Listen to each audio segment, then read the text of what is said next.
Ya vamos a iniciar nuestro conversatorio. Es una actividad en el marco del Día Internacional de la Educación. Es una fecha importante, una fecha que nos convoca a los 3 programas en educación de la universidad y a otros departamentos también implicados en formación de profesores, en formación de estudiantes de nivel medio superior. Pues para dialogar, para conversar, no traemos el formato rígido jerárquico de los ponentes y el público, sino que conversemos, charlemos, traigamos a colación las inquietudes que tenemos en torno a los diversos procesos educativos que nos involucran desde nuestro ser estudiantes, nuestro ser docentes, nuestro ser eh, gestores, autoridades, funcionarios en nuestros espacios educativos, y las expectativas y horizontes que tenemos desde esos lugares situados hacia, y qué demandas le hacemos a la educación, ¿no? Dónde nos vemos trabajando las estudiantes una vez que egresen, cómo anticipan que puedan ser estas prácticas, ya están siendo estas prácticas dentro de las aulas, dentro y fuera de las aulas. También interesa en este conversatorio en torno al Día Internacional de la Educación, hablar sobre las otras posibilidades formativas. No, creo que no nos formamos y eso ya es sabido y ya es conocido por todas nosotras, precisamente somos todas mujeres. Bueno, aquí de manera presencial. Eh, eh, cómo nos formamos dentro de la escuela, pero también fuera de la escuela y qué otros espacios formativos hay, ¿no? Incluso sin la intencionalidad de formarnos. O a qué otras herramientas eh, escritas o tecnológicas recurrimos para formarnos fuera de el mero espacio audio. Y aprovecho también para dar la bienvenida a las personas que están conectadas. Hay estudiantes egresados de la Maestría en Investigación Educativa y también tengo entendido que están conectadas algunas personas del Benemérito Instituto Normal del Estado de Puebla, que son invitados, invitadas por nuestra profesora Claudia Trujillo, que es profesora de la licenciatura en Educación. Entonces, bueno, hay una variedad de posiciones aquí desde las que podemos charlar de manera muy rica, afectuosa, cálida, como acostumbramos en este espacio, en esta institución.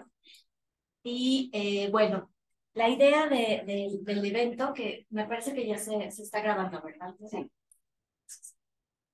Desde que se presentó. O vuelvo a hacerlo. Gracias.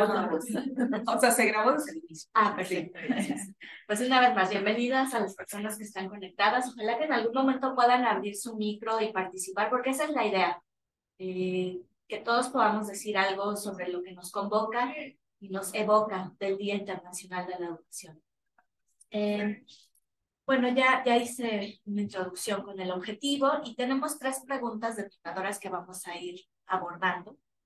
La primera es, ¿cuáles son los sentidos de la educación, ¿no? A partir de nuestro estar en el ámbito educativo, de nuestro estar inmersas en procesos educativos, formativos, hoy, ¿no? En estos días, en estos contextos.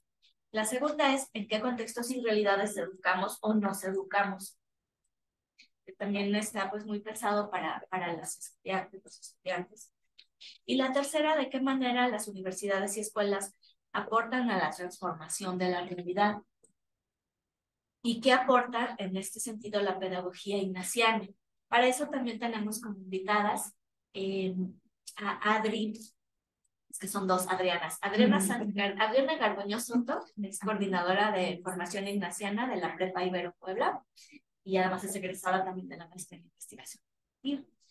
Y tenemos también a Adriana Sánchez García, que es académica en formación de profesores. Muchas gracias por su presencia. Por supuesto, están convidadas a traer los sentidos de la pedagogía ignaciana al conversatorio, pero también desde sus propias posiciones de sujeto en la que están inmersas en la institución y los sujetos con los que elaboran en el ámbito en el que se desenvuelven. Entonces, bueno, ¿les parece si nos vamos con la primera pregunta? La primera pregunta tiene que ver con cuáles son los sentidos de la educación hoy. Y a propósito de esto, me permito hacer un breve marco. ¿Cuáles son los propósitos de la educación hoy? Nos dice Silvia Schmelkes en un artículo de la revista latinoamericana de estudios educativos que acaba de salir hace unos días. Ella plantea que la reconexión humana con uno mismo, con los demás y con el entorno comunitario, social, institucional y planetario. Entonces, eso ya nos empieza a colocar en ¿por qué planetario? ¿Qué sentido? ¿Por qué la reconexión humana, pero también institucional? No sé si lo planetario nos evoca ya alguna situación incluso con la naturaleza, ¿no? Y plantea que el rol doble y antagónico de la educación formal. Como fuerza conservadora, ¿no? De reproducción social, como dice ya Bourdieu, ya está abordado en esos términos, pero también como fuerza transformadora, ¿no? No sé, ahí la educación popular, las pedagogías latinoamericanas, Freire, y toda esta tradición podría coadyuvar en esta discusión, ¿no? Que hasta dónde queda la reproducción en la escuela y hasta dónde entran otros sentidos emergentes para la transformación social. Ese es un primer encuadre. No sé si alguien quisiera abrir la conversación en torno a la pregunta, ¿cuáles son los sentidos de la educación hoy? De sus propias posiciones, desde ser estudiantes, desde ser docentes, desde ser tutores, formadoras de docentes, ¿no? Bueno, a mí creo que es una pregunta que de manera constante es importante que nos hagamos quienes estamos en el campo educativo, ¿no? O sea, ¿para qué? ¿Para qué hacemos lo que hacemos? Con todas las implicaciones que tiene, ¿no? Estar en un espacio educativo. ¿Para qué educamos? ¿Para qué formamos? Yo, la primera línea que plantearía es, bueno, pues para formar personas libres y felices. Pero eso significa o implica procesos, ¿no? Personas que puedan conocerse a sí mismas, que puedan experimentar la plenitud y la aceptación de quienes son, que puedan descubrir qué tienen y pueden para darle al mundo. Y entonces, bueno, ahí entra una lógica que da lugar, por ejemplo, a todos los procesos que se desarrollan para el autoconocimiento, para que puedan descubrir, por ejemplo, pues lo que a lo mejor antes era el currículum oculto y que ahora ya se va planteando como una necesidad, el desarrollo de las artes, del deporte, todos los programas de autocuidado, porque creo que solo en la medida en la que la persona se va conociendo puede ir descubriendo esa plenitud y puede descubrir qué tiene para aportarle al mundo. Y ahí es donde yo pondría el otro planteamiento, bueno, ¿y aportarle para qué? ¿Para qué queremos formar personas que sean plenas y felices? Para que puedan construir un mundo mejor, para que puedan ser ciudadanos que se comprometan con las necesidades de la comunidad, estar conscientes de esas necesidades y que desde lo que tienen y puedan ir transformando, puedan tomar postura, puedan ir descubriendo cómo pueden hacer algo por este mundo, ¿no? Que toma también sentido con esto que tú nos compartías, ¿no? En la relación consigo mismo, en la relación con los otros, en la relación con el planeta. Entonces creo que también cuando hablamos de relación, pues hablamos de una relación de vínculo de la persona con los demás, con el mundo, y que pueda pues construir mejores espacios donde todas las personas, ya no solo quien está participando en el proceso educativo, sino construir un mundo en el que todas las personas pudieran ser plenas y felices. Entonces, pues creo que hablamos de formar, el sentido de la educación es formar personas comprometidas con la construcción de un mundo mejor. Gracias, Lali. Las estudiantes que están conectadas o que están aquí presentes, ¿les resuena lo que comenta Adri? ¿O qué podrían ustedes complementar? Por ejemplo, lo que tienen y pueden darle al mundo en un escenario altamente crítico, dislocatorio, post-pandémico, que ha dejado secuelas importantes entre las relaciones, en la posibilidad de establecer relaciones humanas, ¿no?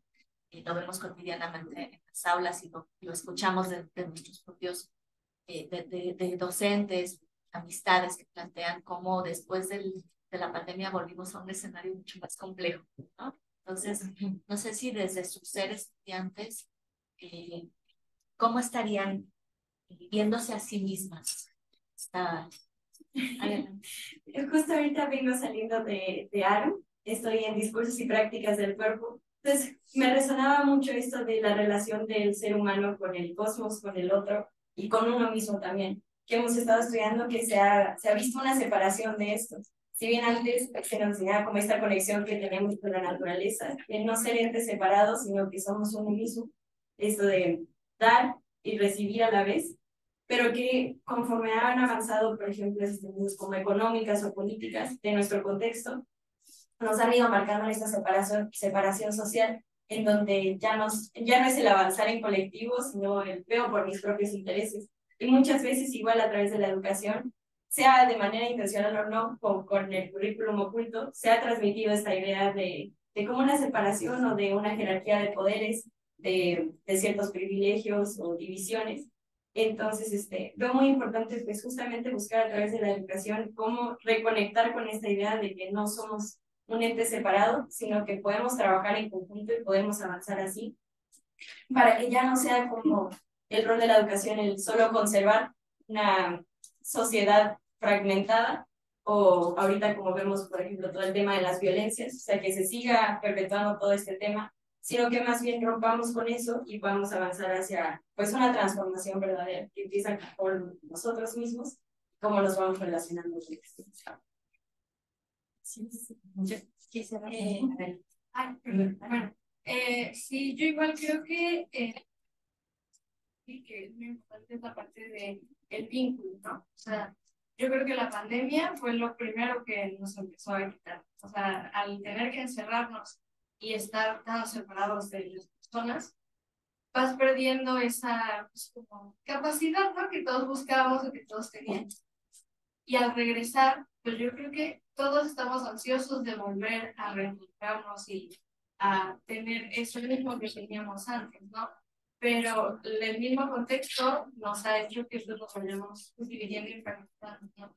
Entonces, yo creo que sí, lo que se debería buscar es esta parte de fortalecer la identidad de nuevo del individuo, que te ayude a volver a encontrar lo que crees que se perdió o que en algún momento se perdió y te ayude a volver a reencontrarte con las demás personas, rompiendo con este ciclo de estar separados, de pues, ya no tener ese contacto humano, ¿no? Como antes.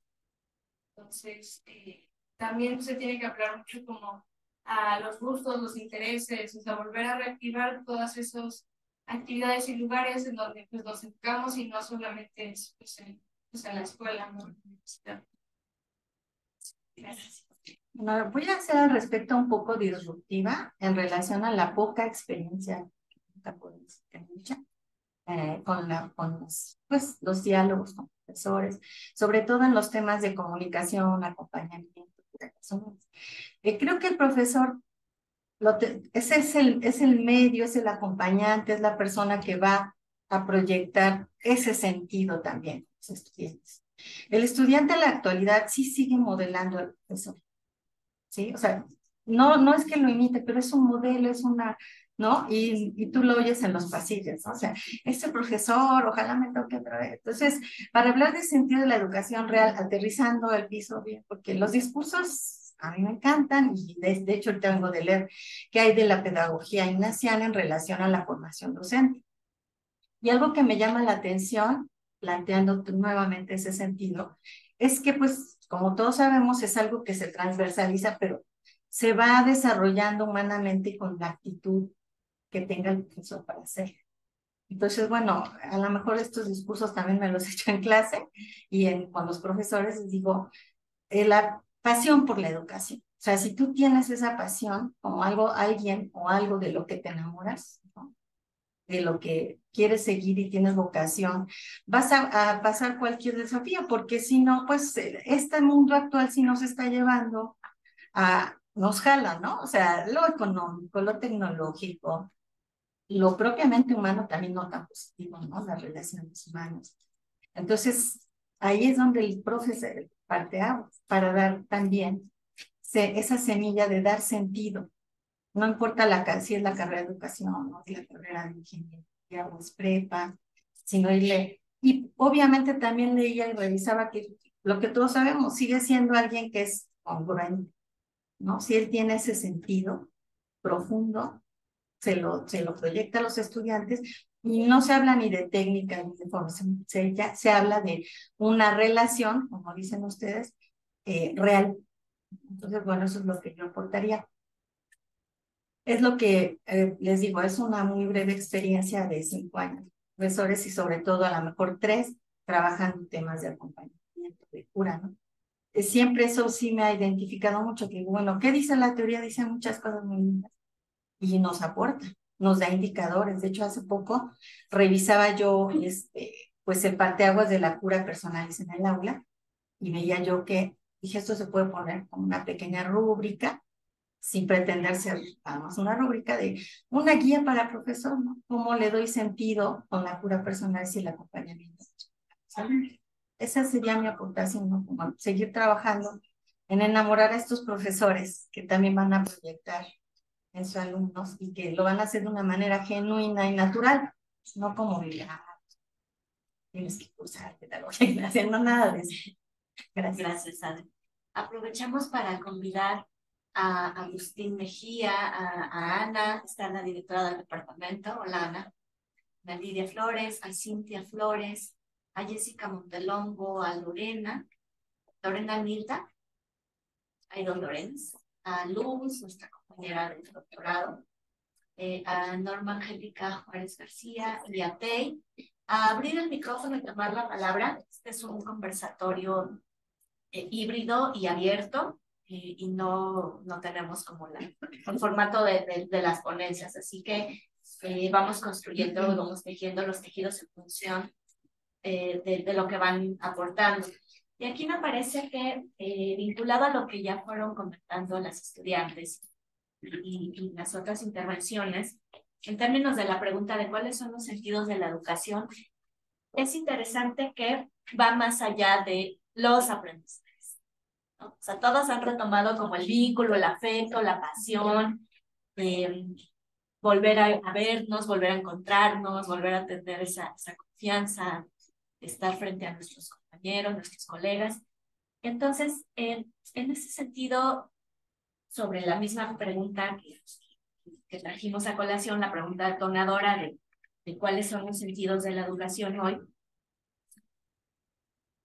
¿qué dirían sobre si el sentido está anclado en los aprendizajes, el rendimiento, el logro, el éxito académico, o esto que ya fueron desplegando muy espontáneamente en sus intervenciones sobre la otra dimensión que se construye en estos espacios áulicos, más allá del ABC, más allá del 2+2 es tal, y más en términos del vínculo, del lazo, del afecto. No sé si alguien quiere intervenir. Sí. No, adelante. Bueno, a mí me gustaría comentar un poco desde lo que plantea la Compañía de Jesús en la educación de excelencia. Entiende la educación de excelencia y plantea 4 Cs, que es formar a la persona consciente, competente, compasiva y comprometida. En la persona consciente, pues tiene que ver con el consciente de sí misma, pero también consciente de la realidad. En la persona compasiva, ¿no? Tomando conciencia y empatizando con las personas, pero no solamente con las personas cercanas, ¿no? Los amigos, la familia, sino también conciencia principalmente de aquellas personas que viven situaciones de injusticia, de desigualdad, comprometida con la transformación social. Y otra C, que va de la mano con esto que tú nos preguntas, es la persona competente, en la que se plantea que sí es importante desarrollar conocimientos, habilidades, las competencias, pero ahí se plantea una pregunta del ¿para qué? ¿Para qué queremos que una persona conozca o desarrolle conocimientos de cierta disciplina o ciertas habilidades? Y ese ¿para qué? Es para ponerlo al servicio de los demás. Entonces, creo que sí son importantes los conocimientos, el desarrollo de habilidades, pero la pregunta del para qué es clave cuando nos respondemos también a esta primera pregunta de para qué educamos. Yo quisiera unir, y es que te escuchaba con la entrada que hiciste, ¿no? De marcarnos este lugar fuerte neoliberal, ¿no? Con esa Silvia con su trabajo y estos lugares de transformación, de movimiento. Y es que como maestra yo siento que hay unos sentidos diferenciales de la educación. O sea, los sentidos de las clases medieras altas, como los de la Ibero, no son los mismos de las élites, por ejemplo, o de los sectores empobrecidos, ¿sí? Y eso no lo define una persona, sino tiene que ver con las intenciones de para qué formar a jóvenes de sectores urbanos populares, para qué formar a jóvenes indígenas en medio de toda la violencia colonial, ¿no? Y digo esto porque creo que cuando hacemos este cruce interseccional de decir, bueno, ¿en qué contexto? O sea, que tiene que ver con la segunda, pero no me voy a anticipar, sino en qué contextos educamos, nos vamos al para qué educar, uno diría, bueno, educamos para replicar, para sobreexplicar, para explicar, porque yo siento, y como maestra investigadora, que una de mis, o por lo menos de mis preocupaciones tiene que ver con educar en la precariedad, en el empobrecimiento, en la sobreexplotación en ciertos contextos, ¿no? Que un poco, sé que traes tú aquí una narrativa muy fuerte que nos vas a compartir, y es educar allí. El reto de jóvenes de estas universidades de ir y ver más allá, que es un poco de la caridad, y ver más allá de dar voz, ¿no? Es algo que me hace mucho ruido, no vamos a dar voz, uno no le da voz a nada, ¿sí? Eso es un lugar de dominación. Y ahí es donde creo que ese reto de lo jesuita, de estos otros lugares ignacianos que para mí tienen que ver con teología de la liberación, ¿no? Que es un poco la experiencia en Colombia que hemos tenido, tiene que ver también con cómo discutimos el aprender a pensar. Y creo que los sentidos de la educación están muy conectados a un modo de pensar muy rígido y dominante. O sea, a mí me preocupa mucho que sigamos en estos sentidos, el sentido sea la obediencia. Y la obediencia es mostrar siempre un solo modo de hacer las cosas. Esta es la única forma. Y porque es esta, no puede haber otra. Y creo que eso es muy problemático. En este momento histórico, donde tenemos la simultaneidad reconocida en términos de lo que nos ha dejado, no poder abrir la posibilidad de que no tengamos unas sino varias, hace que los sentidos de la obediencia no nos permitan la transformación, difícilmente la libertad y difícilmente la felicidad, que al final de eso trata lo ético, ¿no? Para no extenderme, creo que en esa dominación, pues ser respondona, ser insolente, ser igualadas, a propósito de que va a salir el documental sobre Francia Márquez, nuestra vicepresidenta, que se llama Igualada. Es una negra igualada, o sea, pensó ser vicepresidenta. ¿Y qué es eso de ser igualada? ¿Cómo educamos más allá de obedecer, más allá de la respetabilidad? Porque creo que los sentidos tienen que ver con respetémonos. Pero eso también es problemático, porque ¿quién respeta a quién? ¿Quién es un sujeto respetable? ¿No? Muchas de las sureñas no lo somos, ¿sí? Y cerraría diciendo que en este sentido, pues al ser un ejercicio de dominación, de una sola racionalidad, a mí me cuestiona la forma en la que entran con mucha naturalidad en los sentidos estas discusiones que tú nos traes del aprendizaje. El centro es aprender. El centro es la competencia. A mí no me interesan las relaciones de poder porque nos atrevemos a decir cosas como que el poder no existe. Y uno dice, pues mirémonos, queramos o no, salgamos a la calle, vivémonos con la pareja, ¿no? Cerraría allí como con estas provocaciones de que sentidos diferenciados y una intención muy marcada de obediencia, que creo que las juventudes por eso vienen también siendo tan transgresoras, insolentes, incómodas. O sea, es una generación que está planteando otras cosas, no sé hasta dónde las entendamos, pero me parece interesante en las preparatorias, lo que viene pasando con el desencantamiento, el no quiero ir, el voy pero un ratito y convéncenme un poquito más.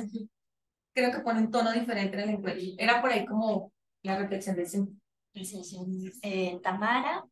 Y después, perdón, hay alguien en la Ana Lidia y Agustín Mejía. En cuanto concluya, Tamara. Sí, bueno, yo quería sumarme a esta idea de que justamente el centrar las escuelas, los espacios educativos en el aprendizaje, me parece que ha perdido de vista justamente los fines, las entrañas de lo que es la educación. Hay un autor que he estado leyendo que justamente habla sobre una crítica a la aprendización, ¿no? Que estos lenguajes donde se invisibilizan otras maneras de expresarse, de relacionarse, y que en ese sentido pues también encarcelan por un lado a los profesores y también a los estudiantes en en modos únicos de ser, porque al final de cuentas se invisibilizan como esta parte de la educación donde no solo hay procesos de socialización, de cualificación, sino de subjetivación. Y no preguntarnos por esta parte del sujeto, de estas perspectivas, creo que nos hace también, en un momento de crisis como el que relataba Jen, o sea, un momento de ruptura que creo que es lo que estamos viviendo a partir de no solo los procesos pandémicos, sino históricamente ya no solo es la pandemia ha venido a ser como un catalizador, pero todo lo que estamos viendo creo que es una búsqueda sobre voltear a ver, regresar, yo diría, a la educación, lo que es la educación en el sentido amplio a los espacios educativos y no solo esta idea de aprendificación que creo que es muy dominante y que al final coincido que integran lenguajes muy hegemónicos y que al final incluso no solo los estudiantes, incluso cuando esta idea de poner al centro al estudiante, pero desde lenguajes solo centrados en el logro de aprendizajes también es limitante. Entonces, esta idea de que ahora vamos a buscar, con la idea de la supremacía del aprendizaje, voltear a ver al estudiante, creo que también eso, por un lado, excluye a los profesores de la tarea de educar en sentido amplio y a los estudiantes los limita a solo el logro de ciertos objetivos de aprendizaje. Entonces, esa es mi reflexión. Gracias, Tamara. Adelante, Ana Lidia. Gracias, pero primero estaba Agustín, entonces si quieren Agustín y luego yo, ¿les parece? Sí, está bien. Adelante, Agustín Mejía. Ok. Ay, muchísimas gracias, Ana. Sí, es que también ya me sirve el participar en este momento. Muchísimas gracias. Pues fíjense que a mí me gusta mucho esto que menciona esta pregunta detonadora, y yo estaba reflexionando y siempre, bueno, me gusta mirar hacia la UNESCO, y fíjense que aquí en la UNESCO y sobre todo para el día de hoy menciona que es el día dedicado a combatir la incitación al odio. Creo que este punto también se me hace muy importante.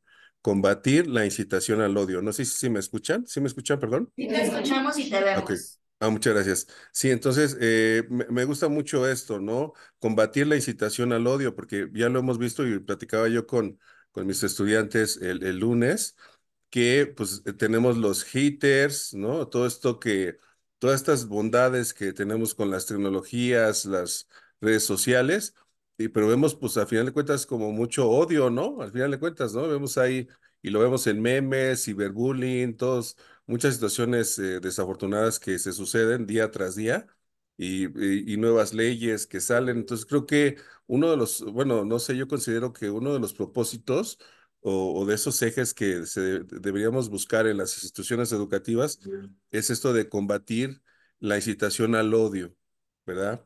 Me gusta mucho esta parte, ¿no? Y bueno, pues creo que también algo que me gusta aquí en la UNESCO, y de hecho precisamente en su sitio está activo el día de hoy, es la educación transforma vidas, ¿verdad? Y a mí más también igual la parte de transforma vidas, también me gusta mucho esto de buscar también la ciudadanía, ¿no? Ciudadanos de paz. Creo que también, al final de cuentas, yo creo que las instituciones debemos de contribuir a formar ciudadanos de paz, la ciudadanía de paz.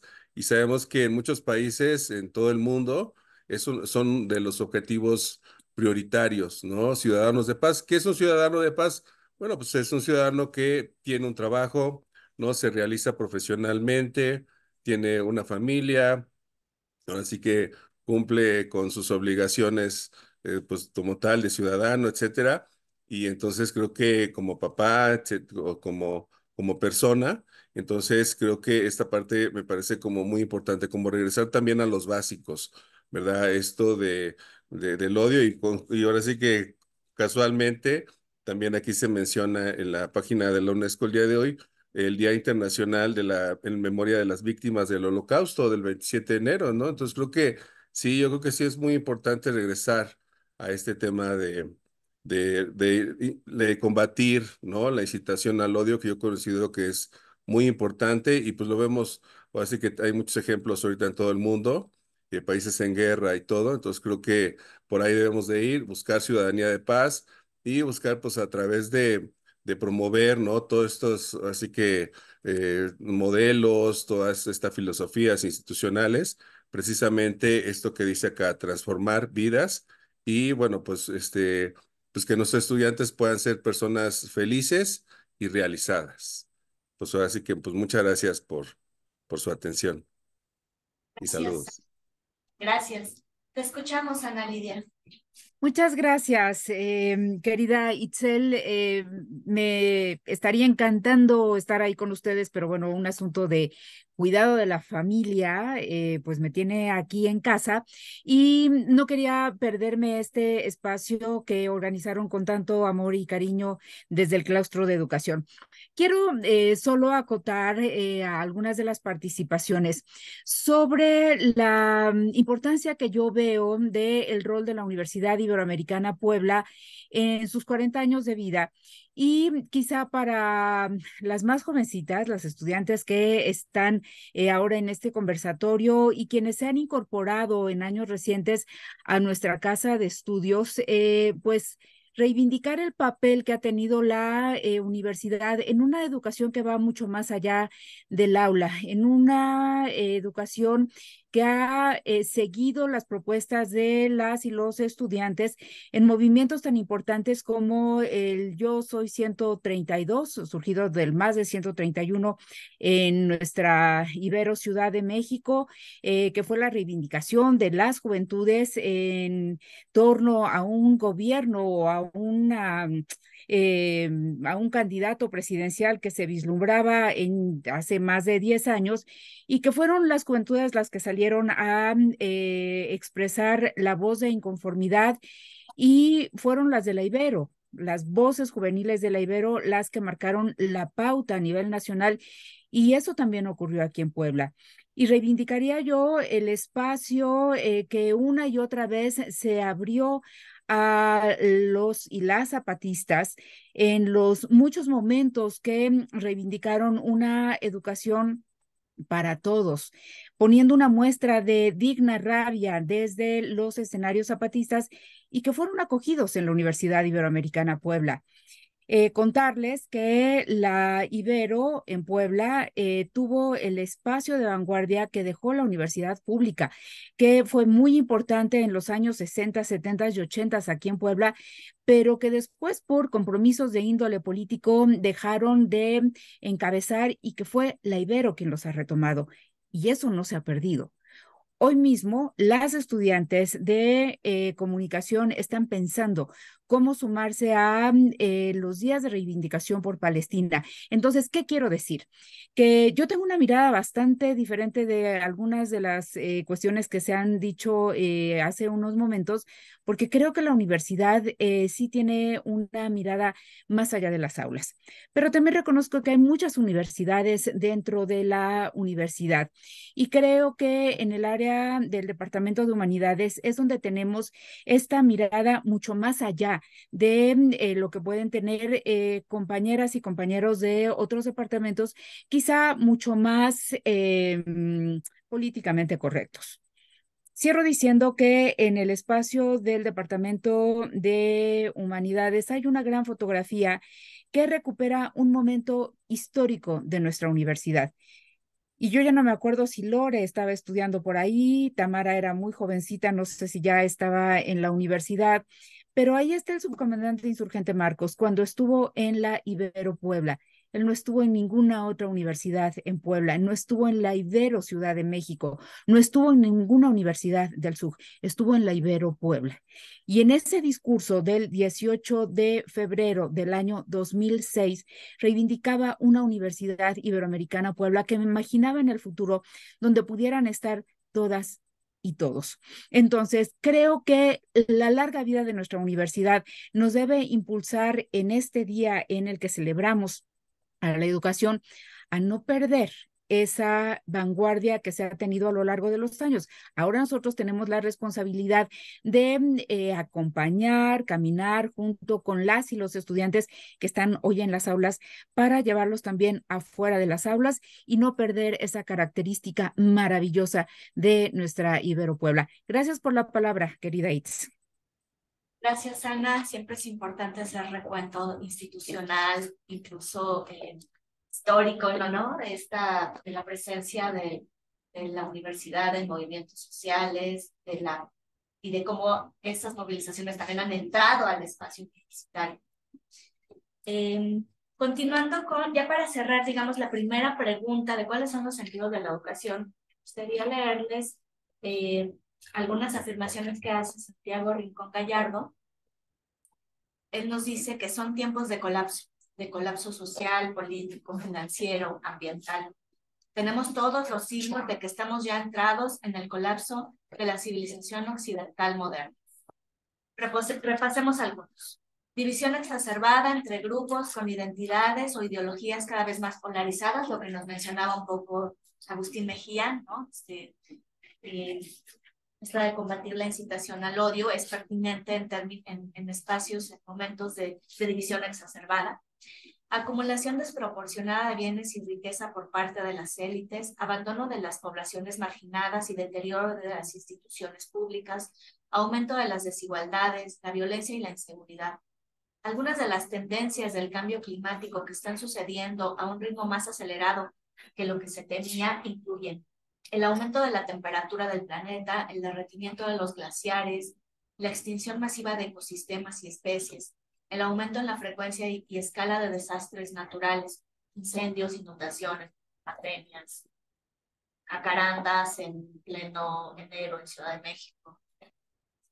Nuestro planeta está alcanzando una temperatura promedio que no había existido aquí en por lo menos los últimos 125,000 años, mucho antes de la aparición de cualquier tipo de civilización. En tiempos de colapso, de dislocación, de crisis civilizatoria, ¿educar para qué? ¿Acaso tendrá sentido la propuesta de nuestra querida Maru Sánchez, que retoma a su vez del zapatismo respecto a la posibilidad de construcción de presentes dignos? Tal vez ya no los horizontes de transformación estructural revolucionaria de la década de los 60, 70, tal vez constructos, utopías, horizontes más acotados, anclados en la escuela, en el aula, universidad, fuera de, cómo vincularnos, cómo hacer el trabajo fuera de, cómo construir esos presentes dignos desde lo educativo. No sé si alguien quiere aquí en presencia o en la virtualidad. Yo quisiera hacer Sí, todo esto. Parece que una clave, ¿no? Está en pensar en el encuentro, ¿no? Un sentido como el encuentro. Esta idea de la relación entre nosotros, conmigo mismo, con el mundo, ¿no? Una idea educativa que le da un sentido de encuentro en el sentido de que nos permite el diálogo, nos permite, hace poco estoy leyendo ahora, esa es una de las cosas que me interesa, esta idea de cómo habitamos el mundo y cómo seres, por ejemplo, como los animales o las plantas, nos ayudan a pensar otros modos de habitarnos, ¿no? Y en este sentido pensaba en una lectura que hiciera una mujer italiana como jardinera, ¿no? Como jardineros, un ejercicio de pensarnos como jardineros en el sentido de dejarnos asombrar, de dejarnos entrar en diálogo y sorprendernos con lo que sucede ahí en un proceso en el que no tenemos absolutamente ningún control y que a pesar nuestro no se producen cosas. Eso me parece súper interesante, pensando en esta idea de que hay una exacerbación de sentimientos de rechazo, de división. Si nos dejamos ser, si nos soltamos a esta idea de dejarnos conmover por el otro, por lo otro, creo que podría habitar de otra manera, podríamos habitar el mundo de otra manera, ¿no? Entonces, creo también que todas estas divisiones se dan por un exceso de juicio, ¿no? Desde mi posición de lo correcto o estos razonamientos de mi verdad o de mi modo de ver en comparación con el otro. Entonces, pienso en un ejercicio de estos autores que habitan ahora las lecturas de los animales, que dice que si uno habitara como un pájaro, los pájaros dejan su nido, se van y lo dejan para que alguien más lo cumpla, ¿no? Entonces, bueno, aquí tenemos compañeros que trabajan sobre migraciones, ¿no? Y cómo esta presencia de otros que vienen en tránsito porque en sus lugares de origen han sido desplazados por toda esta violencia, estos intereses económicos, y cómo nosotros no abrimos ese espacio, ¿no? Para encontrarnos con ellos y decir, esto también es tuyo, ¿no? En este sentido, como los pájaros, ¿no? Y bueno, creo que hay ahí un tema de cómo podemos pensarnos de otra manera distinta, ¿no? Y la educación de otra manera distinta, en el sentido de abrirnos más como a ver lo correcto, lo bueno, lo potente, y no solo lo que está mal, o sea, que está mal. A ver, yo digo que no soy tampoco una romántica ingenua, no, digo, hay algo, pero el modo en cómo nos expresamos de eso, el tipo de lenguaje que usamos, el lugar desde que establecimos estos diálogos, me parece que es fundamental, ¿no? A ver, puedo hablar desde un lugar de amor, de licencia, de posibilidad, o solo puedo hacerlo desde la confrontación, la lucha, el ejercicio de un poder ahí, de a ver a quién se le escucha más, ¿no? Entonces creo que ensayar otros tipos también de lenguajes, de palabras, de modos de posicionarnos puede ser interesante, y quizá habilitarnos a otro tipo de relaciones con nosotros mismos, de punto. Qué importante la metáfora del nido, abrir los nidos a otros, como los pájaros, la acogida hospitalaria. Y no solo en términos de migración, como el ejemplo que tú tomaste, ¿no? Sino, el aula es eso, es un espacio de acogida hospitalaria, ¿no? ¿Cómo preparamos, como docentes nos ubicamos en ese espacio para acoger de manera afectiva a esos sujetos que están formándose en ese espacio, pero que están formándose ahí porque hay interacciones con el mundo externo? A mí me gusta mucho la metáfora de la mochila, entran con su mochilita, pero dentro de la mochila vienen preocupaciones, problemas, anhelos, esperanzas, divergencias, resistencias, ¿no? Hay un montón de cosas de fuera, de casa, del entorno, de familia, y se juegan adentro, se sacan en la libreta, sacan la tablet, y ya ese insumo material ya se está jugando con todas esas cargas dentro del espacio. Siempre que haya una acogida, pues, si hay centralismo, si hay jerarquía, se producen otras cosas, ¿no? Sí, también. Yo quería recuperar un poco lo que decía Lore, porque esta idea de no soy una romántica, creo que es algo que incluso yo de pronto después me vuelvo a escuchar lo que dije, y creo que es súper importante ese tipo de perspectivas en una situación, en un momento como el que estamos viviendo, y que al final nos regresan a los sentidos de la educación, más allá del encuentro, del amor. Creo que esas ideas, más que ponerles esas etiquetas de románticas que nos han dicho, ¿no? O sea, creo que es una perspectiva muy necesaria y que hay que cultivar. O sea, fuera de, sin ser ingenuos, ¿no? Sin ser ingenuos, creo que es importante cultivar, y justo creo que apunta a lo que los estudiantes decían. O sea, yo iba anotando lo que iban diciendo, y entonces tenían vínculo, encuentro, y cuando le preguntamos a los estudiantes qué se llevan de la experiencia universitaria, eso dice, me reencontré incluso conmigo mismo, con mis compañeros, mis amigos, la vida, cambié de pensamiento, eso creo que al final está en el corazón de la educación, y creo que, como decía Lidia, Libero es un esfuerzo muy grande por ponerlas, el énfasis ahí, pero de pronto en la cotidianidad, de la expresión, lo perdemos de vista. Entonces se me hace muy importante esa mirada, y el tema del lenguaje creo que es muy importante, y en educación perdemos el lenguaje del humano, creo que debería predominar sobre el lenguaje de otras cosas que utilizamos, y creo que hablar desde el amor y la esperanza es un discurso necesario en estos tiempos. Eso me quedé pensando yo. Sí. Segundito antes de darle la palabra a Jenny, me gustaría ¿qué tiene que decir la pedagogía ignaciana sobre esto? Pero vamos con Jen y luego cerramos con Adri para pasar a la segunda pregunta. Sí, y Luz del Carmen. Y vamos pasando a la segunda pregunta porque tenemos 3. Sí, yo me quedé pensando un poco desde la escucha con Laval en las intervenciones de los compañeros que estaban en línea, y pensaba justamente en esta invitación que tú haces a preguntarnos por los presentes dignos, ¿no? Y claro, entonces la UNESCO coloca este llamamiento sentido doloroso de qué pasa con el odio, ¿no? Sitúa el holocausto, pero estamos en medio del ataque directo de Israel a Palestina, que no puede ser equiparado de ninguna manera, ¿no? Y entonces uno dice, ¿cuáles han sido nombrados holocaustos? ¿Cuáles no han sido reconocidos como holocaustos? ¿Quiénes quedan en medio de este odio, no? Entonces, en estos presentes dignos, creo que llamarle odio y no fobia y no temor al otro nos responsabiliza, ¿no? Eso me parece. Lo otro es que creo que los presentes dignos en las instituciones implican que uno pueda tener distanciamiento crítico con la institución.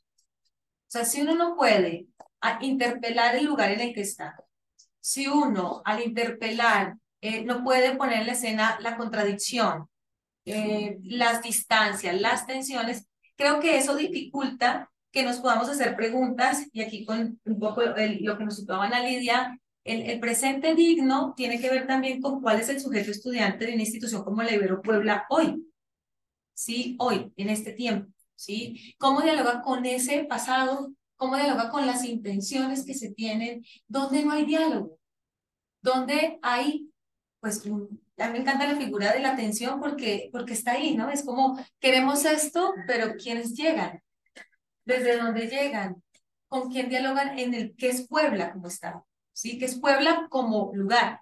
Sí, sí, pensamos en violencias como, como la desaparición. O sea, lo que quiero es que leer la institución desde el distanciamiento crítico lo que permite es conectar con otros mundos y posibilitar enunciar esos lugares donde tendríamos que seguir empalabrando el mundo, dirían en la costa caribeña, ¿no? Y empalabrarlo es poder posicionarnos y decir, esto es lo que estoy observando.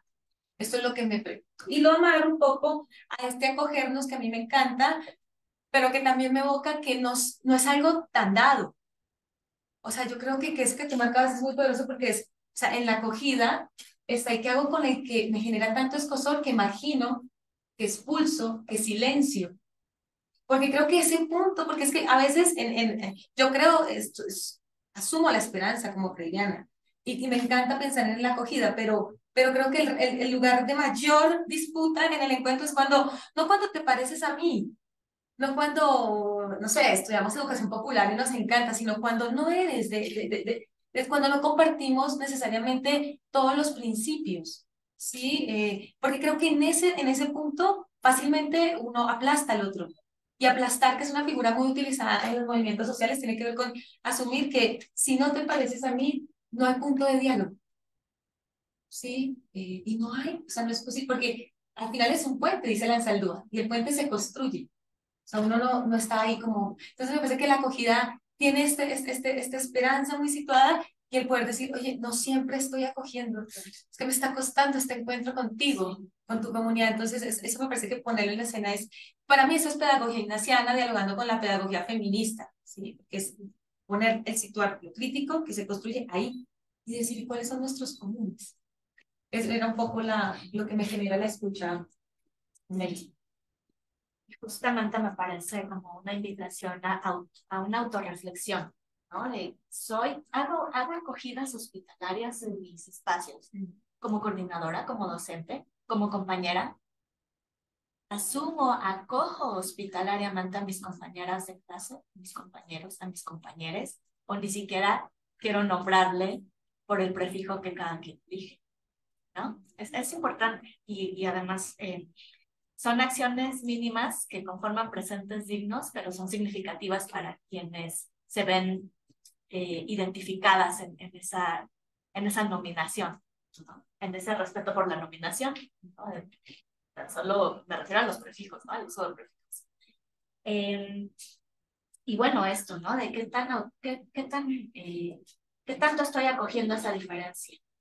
No lo común. Lo común, bueno, nos une, pero ¿y la diferencia? ¿Cómo la problematizamos y la hacemos un puente y no una frontera?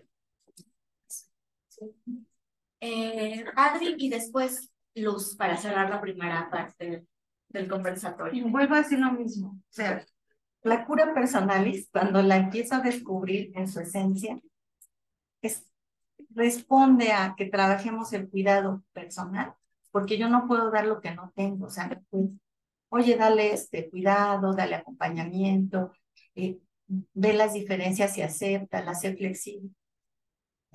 Voy a nada más nombrar rápidamente, hasta la vivencia de los ejercicios espirituales y el confrontamiento conmigo como docente o persona, es que se introyecta la importancia y de verdad querer, primero cuidar de ti, porque los ejercicios son para ti, y de ahí, pues estudiar qué se ha hecho, qué significa cuidar del otro, del planeta, de ese jardín.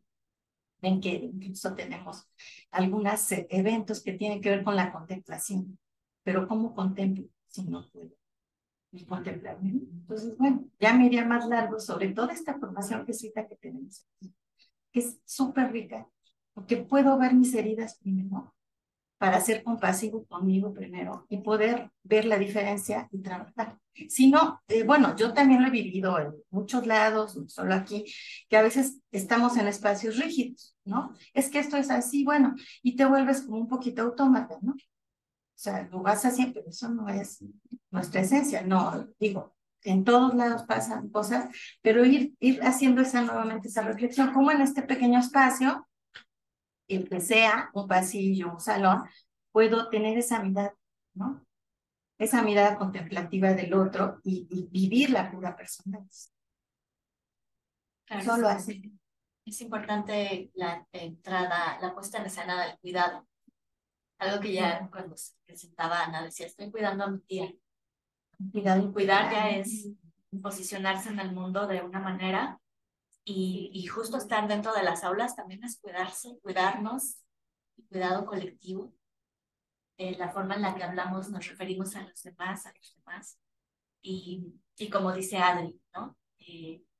Un ejercicio autorreflexivo sobre mis propias heridas primero, para que también podamos, pues, no estar hiriendo a los demás en estas relaciones, ¿no? Y bueno, eso es básico. Trabajamos con gente, con personas, con infancias, con adolescencias.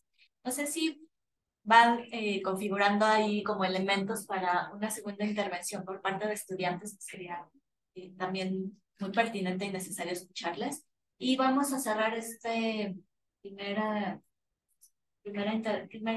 pregunta con estaba Luz del Carmen, ¿no? Así ahí está. Adelante, Luz. Gracias, buen día. ¿Sí me escuchan? Estaba ahí como... Bueno, yo ya no quiero quitarme más tiempo a la pregunta. Yo siempre he pensado que el fin último de la educación es que seamos felices, pero ser felices teniendo un lugar, o sea, encontrando un lugar como ser persona en el mundo, ¿no? Y a mí me parece súper importante esta orientación de las 4 Cs. No se trata de ser en el mundo porque los narcotraficantes pues también son en el mundo, sino para qué soy en el mundo y cómo puedo servir a los demás. Y ya escuchando un poco esto de la cura personal, yo siempre me he resistido a pensar que nosotros formamos en la educación. Y me hace más eco la idea de ofrecemos, ¿no? O sea, nosotros tenemos una oferta educativa, ofrecemos para quienes están aquí, para quienes no están aquí. También me resisto a pensar que hay un salón y un fuera del salón. O sea, me parece que nosotros podemos trabajar para un ambiente educativo y siempre manteniendo la esperanza. Me parece que los educadores, cuando perdemos la esperanza, dejamos de ser educadores, dejamos de ser personajes que pueden acompañar a los otros, y ahí me parece un papel relevante también la cura personal, es porque llamarnos educadores es como que educamos a los demás, y yo me resisto a pensar en eso. Escuchando un poco esta alusión a la cura personal, saqué rápido un texto que me gusta mucho del padre Teodulo Guzmán, que habla de la cura, ¿no? Entonces dice, la palabra cura viene del latín curare, que significa cuidar, y luego hace toda una explicación sobre el cura, sobre el curador de obras de arte, ¿no? Pero luego dice, en términos de la espiritualidad ignaciana, es una característica del acompañamiento espiritual constitutivo de la educación de la compañía. Y luego me saltó, no se trata de ofrecer una dirección espiritual o una prestación profesional de tipo psicológico, sino de un acompañamiento amoroso a la persona. Y por tanto, quien ejerce la cura personalis debe ser alguien que conoce el camino y es capaz de discernir los tropiezos y las desviaciones que puede haber en el sendero. La cura personalis es dialógica y deja de ser tal cuando quien la proporciona trata de imponer al acompañado su propio punto de vista o incluso impedir que el acompañado o acompañada tome sus propias decisiones. A mí me gusta este sentido de la cura personalis entendida como camino con el otro. Lo escucho, toma sus decisiones, pero soy eso, un acompañante que puede prevenir sobre los tropezones, pero básicamente escucho y camino con él. Ojalá en la universidad pudiéramos asumir los profesores ese papel. Entiendo que a veces tenemos 30 estudiantes o que tenemos 15 estudiantes o incluso que tenemos un programa de una asignatura y que la consigna es que alcancemos los objetivos. Pero más allá de eso, creo que debemos hacer lo posible porque acompañar al otro para que tome sus decisiones y sea un lugar, o sea una persona y ocupe un lugar en el mundo desde las 4 Cs, ¿no? Siempre recuperando la esperanza. Bueno, pues también no intento ser romántica, pero creo que si no tenemos esa inspiración, no hay educación posible. Gracias, Luz. Gracias por reivindicar la esperanza en tu intervención y el sentido de la cura personalis que nos compartes, de cómo lo concibes y cómo pues, lo llevas a la práctica. Y vamos a pasar a la segunda pregunta para que vayan haciendo como sus anotaciones, sus puntos. ¿En qué contextos y realidades educamos hoy? Ya hemos un poco abordado esto, pero traigo a colación una experiencia de una profesora de una bachillerato del Instituto de Educación Media Superior de la Ciudad de México, que es público. Me gustaría que, más allá de lo institucional, más allá de la filosofía de nuestra universidad, también podamos hacer pues el ejercicio de conversar con otros sectores, por ejemplo, el sector público, con otro tipo de instituciones, porque nos vamos a topar con eso, ¿no? Las egresadas como pues en algún momento tendrán un trabajo en otro tipo de institución, no necesariamente en una que esté dentro de este modelo educativo, o venimos de otras procedencias muy distintas, públicas, privadas, de otras características, o en algún momento hemos coadyuvado con otro tipo de espacios formativos. Entonces, además porque tenemos una visita afortunada de la gente del BINE, que están conectadas. Hace un momento había 27 personas conectadas y estaba ahí el aula de Clau Trujillo, ¿no? Que es profesora de aquí de la universidad y del BINE, y se veía todo el grupo de las chicas del BINE, ¿no? Entonces, es importante también tejer puentes con otro tipo de instituciones. Y a esto, pues nos vamos a enfrentar con cosas en lo externo muy diferentes, o quienes hacemos investigación, que nos metemos a las aulas de nivel básico, de nivel medio superior, o de otros niveles educativos, ¿qué es lo que podemos encontrarnos? Y yo quise traer este ejercicio para tratar de ahondar en qué contextos y realidades educamos hoy, sobre una experiencia de una profesora de este bachillerato, de las PG Prepas les llaman, se inauguraron durante el periodo de Andrés Manuel como jefe de gobierno en la Ciudad de México. Están cumpliendo, no sé, 20 años.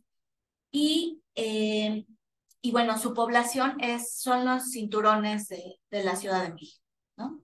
La población a la que atienden. Y es una profesora que, viéndose desbordada, expone un sentir en sus redes sociales, ¿sí? Se los voy a leer. Es un poquito extenso, espero que me den unos minutos para comentar. Se llama Mi problema es que estoy solo. El ejercicio en clase consistía en plantear un problema o situación desafiante que estuvieran actualmente atravesando en su vida personal y que pensaran algunas maneras de dimensionarlo. ¿Nos escuchan bien en línea, verdad? Sí, sí se escucha. Sí. Gracias. Utilizando las ideas filosóficas de las teorías éticas vistas en el curso. Mis papás se divorciaron y la situación se puso muy triste en la casa. Peleo todo el tiempo con mi mamá porque es muy cerrada. Mi novio desde la secundaria me dejó y me siento muy mal. Mi papá no aporta nada a la casa y siempre tenemos problemas con él porque se droga. Salgo muy mal en la escuela porque no puedo venir todos los días, ya que tengo que trabajar, etc. Y este problema, maestra, podría interpretarlo desde el hedonismo así y asá, o desde el estoicismo también. Entonces paso por la banca de R. Está sentado atrás, como siempre, envuelto en una extraña bruma, los ojos abajo. ¿Acabaste el ejercicio, R? No, maestra, sonríe. Bueno, de todas maneras me llevo tu cuaderno para revisar lo que has avanzado en el curso, ¿va? Al otro día en mi cubículo abro el cuaderno de R. En la última hoja destella una frase. Mi problema es que estoy solo. Es todo. En una hora a R no se le ocurrió escribir nada más, aunque estuvo callado y pensativo durante toda la clase. Siento un vértigo. La sensación trepida rápidamente y se va. Me deja algo parecido a la tristeza. R a veces ríe solo en clase, quedito. Quizá de nosotros, de mí, quizá con él mismo. Es aseado, inteligente y si lo presiono participa en clase correctamente. Me quedo pensando cómo sonríe siempre. Y tiene los dientes blancos y parejitos. Desde mi adultez me parece que tiene un buen talante. Yo no tendría reparo en acercarme a conversar con él, pero parece que los demás chicos no piensan como yo. Quiere dedicarse al doblaje, me dijo alguna vez, y le encantan los videojuegos. No se atreve a salir de su casa ni a comprar un periódico. No quiso decirme la razón. Por eso no puedo cumplir con una tarea faltante, que requiere recortes de noticias impresas. Vive con su padre y su madre, y su único amigo es uno que le quedó de la secundaria, que no está en la prepa con él y con quien esporádicamente sale a ver alguna película, pero solo si en verdad me interesa. Cada vez lo ve menos. A pesar de esto, la prepa le parece mejor que la secundaria. No quiso tampoco decirme por qué. Mi problema es que estoy solo. Sí, R, es un problema estar solo. Resiste, pensé. Y luego hice lo que me tocaba. Sugerirle que charlara con la psicóloga del plantel. Me sentí estúpida. Semanas después, durante el intersemestre, R debió terminar el ejercicio. Según él, respondió con nociones del existencialismo y del estoicismo. Hay que asumir la posibilidad de estar solos en la vida, aunque al ser seres sociales no es tan conveniente estar aislados, escribió lacónico. Cubre la asignatura. También este mismo semestre asistía una estudiante con 15 años que intentó suicidarse fallando, afortunadamente. Lo descubrí interrogándolas a ella y a su madre cuando pasaron a mi cubículo a ver algún asunto. Había estado faltando mucho a clases, que porque estaba enferma, porque me golpeé la cabeza en el parque, que sí, que todo estaba bien. La madre asentía mientras la chica hablaba con la voz quebrantada. Tenía el rostro desencajado, la piel amarilla, la ropa y las uñas sucias. Nada cuadraba. Al principio pensé que se trataba de un caso de abuso o negligencia en casa, hasta que se dieron a mis incesantes cuestionamientos y me dijeron lo sucedido. Había pasado una semana atrás y ella no había recibido todavía ni atención médica ni psicológica. La madre, una mujer de más de 60 años, obrera con el turno nocturno, parecía no calibrar adecuadamente la dimensión del hecho. Luego supe que había ya perdido un hijo por las mismas razones. Eso explicaba la bruma que también parecía envolverla, la bruma de la tristeza. Señora, le digo suavemente, un intento de suicidio puede considerarse una emergencia médica. Ella necesita tratamiento. Necesitas atención, Ellie.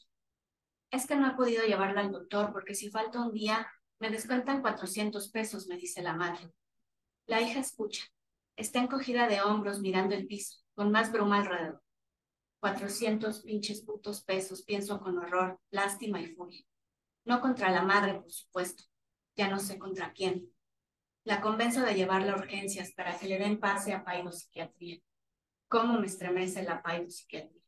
También le dieron atención en la escuela, la médica y un psicólogo que ha estado asistiendo a impartir charlas a los chicos. Él asistió y le gustó mucho la charla sobre cómo mejorar mi autoestima. Me dijo después, algo es algo. En la escuela hicimos lo que más pudimos con lo que tenemos. Siempre he pensado que en estas preparatorias deberíamos contar con trabajadores sociales. El nivel de intervención debería ser más amplio. Temo por ella. Por favor, resiste, no vayas a intentarlo de nuevo, porque vienen vacaciones y está en manos de una madre dolida y olvidada, que no puede ayudar, o que puede a duras penas. Hay un fragmento más sobre una voz. Y la estudiante, la profesora concluye. Abrí el cajón de mi escritorio. ¿No has notado con una serie de folletos para estos casos? Listado de instituciones, de fiscalías, números de emergencia, de clínicas especializadas, un directorio completo para atender la violencia, el violentómetro que no puede faltar. Me sentí impotente y un tanto estúpida con mis folletines en la mano. Ahora comienza su diagnosis. Denunciar, no denunciar, el MP, la fiscalía. Y así se van acumulando expedientes, todo en un mismo periodo. Historias de un catálogo de terror, de soledad, de maltrato, de negligencia, de abuso, de abandono. Qué jodidamente solas y solos están tantos de ellos, de ellas. Mientras tanto, intentamos enseñarles filosofía, cómputo, biología, inglés, con nuestros folletos en la mano y con el personal de los planteles y el personal de las instituciones especializadas, absolutamente rebasados por la realidad. Es un testimonio muy fuerte, es un testimonio en otro contexto, pero son contextos a los que nos vamos a enfrentar en algún momento, o a los que ya nos hemos enfrentado en algún momento. Sea como docentes, sea como investigadores, investigadoras, o a lo mejor provenimos de ese tipo de escuelas con esas circunstancias. Entonces, más allá de mirar sobre nuestro propio contexto, qué nos dicen otras situaciones y qué nos queda a los educadores para actuar en este tipo de espacios, y qué les dice en general la reflexión de la profesora frente al grupo que se siente rebasado. Pero en el segundo semestre tuve la oportunidad de poder estar en un grupo de CUBIS, y pues justo todo eso que hemos hablado como del cuidado, tanto de uno mismo como de otro, me ha resonado bastante. Porque si hay una frase que se me quedó de Meni, era que mencionaba que el acto de amor más bello que existe es el de mirar al otro. El de detenerse un momento, porque la vida va muy rápido, estamos haciendo muchas cosas que tenemos que cumplir. Pero si nos detenemos y nos tomamos el tiempo tanto de mirarnos a nosotros mismos como de mirar a los demás, nos podemos dar cuenta de cosas que pues a simple vista no estamos notando. Y justo me resonaba mucho esto por la lectura de ahora, porque es la importancia de conocer el contexto del estudiante. O sea, no solo la educación se trata de ser una manera bancaria de depositar información. Ya, te transmito este conocimiento, esta información y ahí se queda, sino que es un proceso que debería ser más horizontal, o sea, del diálogo que puede existir con otra persona, de aprender de la vida y no de, pues nada más te paso estos contenidos de computación, de matemáticas y ahí se quedan, sino cómo a partir de lo que estás viviendo, de tus intereses, como igual mencionaba al principio, o sea, de tu historia de vida, podemos partir de ahí para construir un conocimiento y construir esas relaciones o vínculos que hemos estado hablando, ¿no? De pasar más allá de simplemente un aprendizaje para realmente lograr una transformación y una unión que antes no estaba. Entonces me parece interesante pues este concepto de mirar y de pensarnos no solo seres que aprenden, sino que o de manera sola o de manera bancaria, sino que estamos aprendiendo constantemente de todos y de la vida misma. Gracias. Bueno, a mí me gustaría también agregar que, o sea, creo que algo que tenemos que tener siempre como en cuenta es que, o sea, todos tenemos verdades, todos tenemos nuestros contextos, o sea, que estamos envueltos en una mentalidad, tenemos distintos puntos de vista, distintas experiencias, que a veces son pues más fuertes que otras, ¿no? Pero siempre tenemos pues nuestra verdad, y es ver cómo podemos aportar para entender la realidad en la que estamos.